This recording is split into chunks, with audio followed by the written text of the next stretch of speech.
PechaKucha Tonight, Volume 19. So I introduce Dave here. So when he's not jumping tall buildings, fighting crime, and saving kittens from trees, he's getting us the most amazing presenters for PechaKucha. Heather Lenz has been a godsend for the past 4 or 5 events. In our meetings, he sits there patiently while the rest of us fumble through ideas. By day, she is a development and marketing guru. And as always, we want to thank the PechaKucha Global folks in Tokyo. I just want to say thank you so much to our partners who have made tonight possible. Happy birthday, Mr. PechaKucha.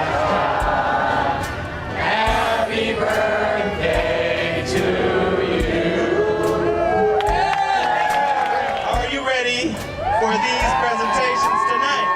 On Labor Day, Cleveland firefighters showed up in black suits and ties to pick up a pig for their annual pig roast. They stuffed it in a body bag and escorted it ceremoniously out of the market, and it was the start of a really beautiful rumor. We can't draw emptiness, we can't plan emptiness. What we can kind of do is draw its boundaries. So how do we know that we've been successful? I think the most success that we've had when we've designed spaces and we've actually captured emptiness is the things that have occurred in them that we didn't plan, that we didn't think about, and we could never have expected. For instance, one of our projects, a dance company decided that they wanted to put a dance on the bridge that we had designed and choreographed that. Thank you. You ask any American what a hula hoop is, and they pretty much know what it is. Whether or not they can do it is another question. There's a million different settings that you can put on it. I can actually have someone control this hoop from the audience. I guess I can also put Shark Entertainer on my resume. I'm a big Ben Franklin. I believe that there's opportunity all around. It's just waiting for the observant eye to discover it and somebody or someone with kahunas to make a move on it. I signed a 30-year lease here in Cuyahoga County just to make sure. I figured I was 50 years old, I was in good shape. I could go 30 years in Cleveland, and this is where I want to be. This December, my 10-year-old daughter, Brielle, is going to be curating a show for children. And we're going to take all the proceeds and bring them to children with cancer. It's liquid bread. And the other is that it's water purification. It won't kill you. Bad water will kill you in a bad way. Beer won't. So here's a bowl of beer from Africa. Pretty delicious looking, right? It's kind of flat and warm, but it's full of nutrients. If our house were on fire, this is the photo I would save. Sex is power, and she knows it. The humor of this photo tells us more about the photographer than any modern selfie. Thank you. Wonderful Wizard of Oz, first edition. It's in nearly new condition. No child ever touched this. Somebody bought this in 1900, wrapped it in muslin, stuck it in their underwear drawer. I found it in a collection from Cincinnati in 1995. If you want to pay me $100,000 for it, I'll think about it. In my work, I really explore the narrative. I find the beauty in the average, everyday and mundane aspects of existence, even failure. I've learned to love failure, and as an artist, everyone deals with failure.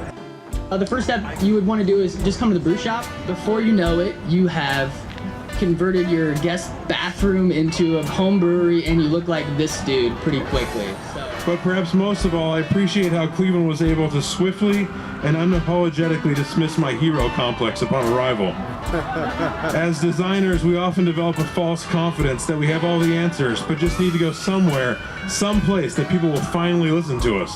Basically means that you commit 1% of your billable time throughout the year to pro bono work. And finally, I love you all, the card-carrying members of Cleveland's creative community. You have welcomed, challenged, inspired, and driven me, and I'm going to love what we are about to accomplish together. Thank you. All right, up next we have Mark Michelle. This presentation is called It Makes You Happier. Smile more. This speaker was recently commended by President Obama for his world-renowned body of work, It Makes You Happier. He was also included in Forbes magazine's 50 Most Public Figures of 2012. Both USA Today and Time magazine have predicted him as one of the most likely winners of the 2013 Nobel Prize.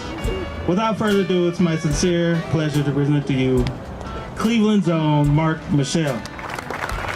I may have embellished my bio a little bit there.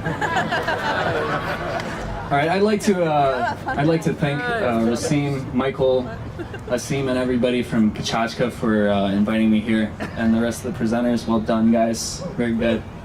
It's been a good night, right? All right, so every story has a beginning. My parents noticed at a young age that I was prone to draw. Here we go. They encouraged me to be artistic, pay attention to detail, and to draw things other than the Teenage Mutant Ninja Turtles. They helped me hone my skills, and eventually I would make it into Cleveland Institute of Art. That's when this happened. Life hit me. Early mornings, late nights, finance headaches, family problems, car problems, health problems, loans, deadlines, GPA, relationships. All this suddenly hit me and continued to accumulate.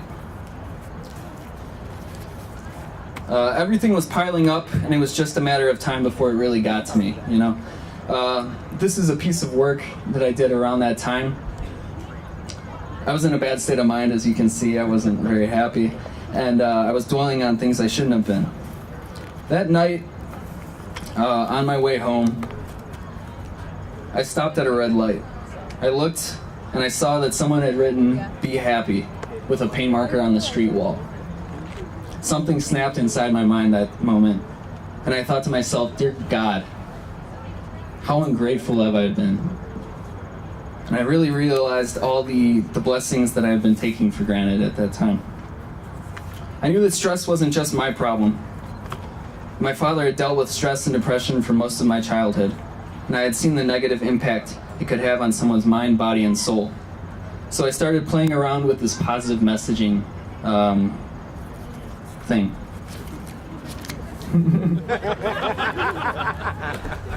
I began to research. I went to the library. I started watching lectures, reading lots of articles, really thick books by people way smarter than me. I formed a research board that had everything from stress to mindfulness to motivation to empathy to outlook and how it's all connected. From the research, I found an interesting fact. Not only are your actions affected by your mindset, but your mindset is affected by your actions. For instance, smiling when you're sad, you use the same muscles in your face as you do when you're glad. This sends a message to your brain and causes it to pump the same endorphins as when you're actually happy. Thus, it makes you happier. I quickly adopted that as my message. I did a small sticker campaign in University Circle, Little Italy, in Coventry. This is the first Smile More sticker ever, you know. With the hope of helping people in the same way that I had been helped. I saw pics of these starting to pop up on Instagram and Facebook, and that's when I started to think maybe I was onto something there. With lots of feedback from my peers, my faculty, and my family, that small sticker image evolved into this graphic. Bold, bright, and to the point. Smile More was nearly ready to hit the streets of Cleveland. But that wasn't it. I went back to my research and looked for what else was effective in reducing stress. I found 6 more natural ways. Smile more already, we heard talked about. Hug more, create more, pray more, help more, read more, and exercise more. All these graphics had one special feature in common, other than the obvious. Each includes one of my 6 adopted siblings. Because my brothers and sisters have brought so much joy to my life at a time when I needed it most, it only made sense for me to include them as the subject matter for the messages. All right, so when the pieces went public, the response was far greater than I had expected. An old Italian woman screamed from across the street, "Bellissimo! Well done!" People were taking pictures by them, and there was really hardly any occurrences of damage being done to the messages, which I was surprised. I took my messages to New York City, where there's a lot of street art, had similar results there. As I climbed down from a street sign, that had a brand new Smile More sticker on it, I saw one of New York's finest standing in front of me. He simply shrugged, grinned at me, and asked if I had any extras. That was pretty cool. The messages were phase one, empower the people, but there had to be more. Each poster directs the user to itmakesyouhappier.com. It's a place where you can learn more. It presents the information from my research in an interesting format. It gives info on what stress is, why too much is bad for you, and how these 7 tactics reduce the amount. For instance, this part explains why smiling can cause those around you to feel happier, as well as yourself.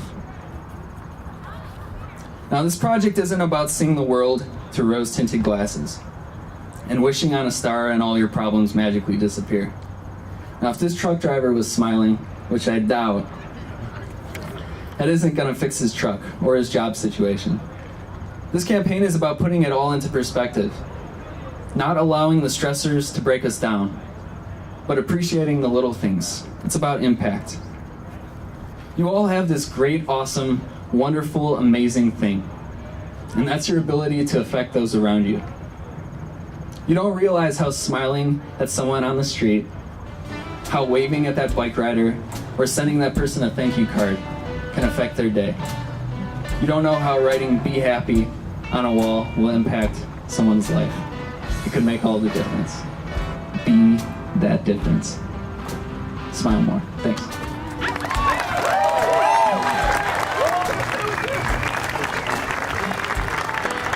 Also, one last thing. So there's I have a bunch of bumper stickers over at the back table if you want one as you leave.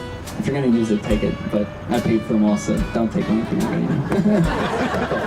Let's give a big round of applause for everyone that is presented tonight. What a great evening we've had. Thank you to the presenters who've taken an incredible amount of time to share their stories with us.